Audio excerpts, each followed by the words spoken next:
Matapos ang maraming linggo ng espekulasyon at pagbabantay mula sa mga tagahanga at media, opisyal nang isiniwalat ni Hart Evangelista ang matagal nang iniingatang sekreto tungkol sa tunay na kalagayan ng kanyang pagsasama sa asawang si Senador Chis Escudero.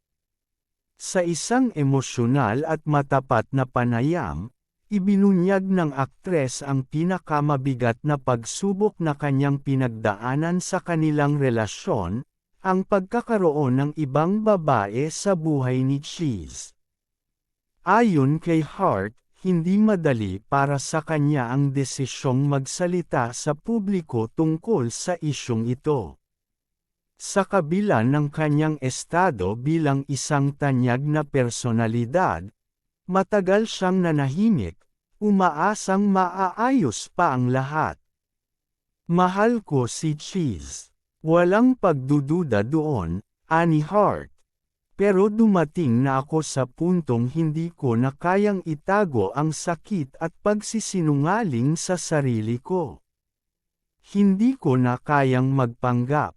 Kwento ni Hart, nagsimula ang lahat nang mapansin niyang unti-unti nang nagiging malamig ang kanilang pagsasama. Madalas umanong abala si Chis sa trabaho at mga pampublikong tungkulin, na siyang naging dahilan upang lumayo ito sa kanya. Noong una, inisip ni Hart na normal lamang ito dahil sa bigat ng responsibilidad ng kanyang asawa bilang isang mambabatas, ngunit habang tumatagal, mas lalong lumalabo ang komunikasyon sa pagitan nila. Sa bawat araw na lumilipas, ramdam ko na may nagbabago sa amin.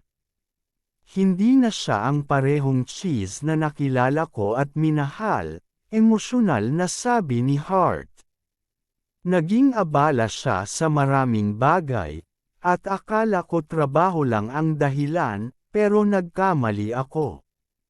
Ibinunyag din ng aktres na ilang buwan na niyang iniimbestigahan ang mga pagbabago sa ugali ni Chis. Kahit gaano niya kagusto na magtiwala, hindi raw maiwasan ng kanyang puso na maghinala. Ayon kay Hart, nakatanggap siya ng mga impormasyon mula sa mga pinagkakatiwalaang kaibigan at sources na mayroong ibang babae sa buhay ni Chis. Sa una, ayaw niyang paniwalaan ang mga ito, subalit ang mga nakikita niyang pagbabago sa kilos ng kanyang asawa ay nagpapatibay sa kanyang mga duda. Masakit para sa akin na matuklasan ang mga bagay na ito, ani Hart. Pero mas masakit ang patuloy na lokohin ang sarili ko. Ayokong itanggi ang katotohanan. Ang hirap maging bulag sa mga senyales. Hindi na rin napigilan ni Hart ang luha nang aminin niya sa publiko na ang nasabing babae ay isang malapit na personalidad sa kanilang buhay pampulitika. Bagamat hindi niya tuwirang pinangalanan, maraming nag-uugnay sa isang babaeng kilalang malapit sa mga mambabatas at madalas makasama ni Chis sa ilang pampublikong aktibidad. May mga espekulasyon na ang nasabing babae ay isang prominenteng personalidad din sa mundo ng politika at business circle, na dahilan kung bakit nahirapan si Hart na harapin ang katotohanan ito. Ang hirap isipin na ang taong pinagkatiwalaan mo at minahal mo ng buong puso, kaya kang lokohin at ipagpalit, dagdag ni Hart. Hindi ko ito inaasahan.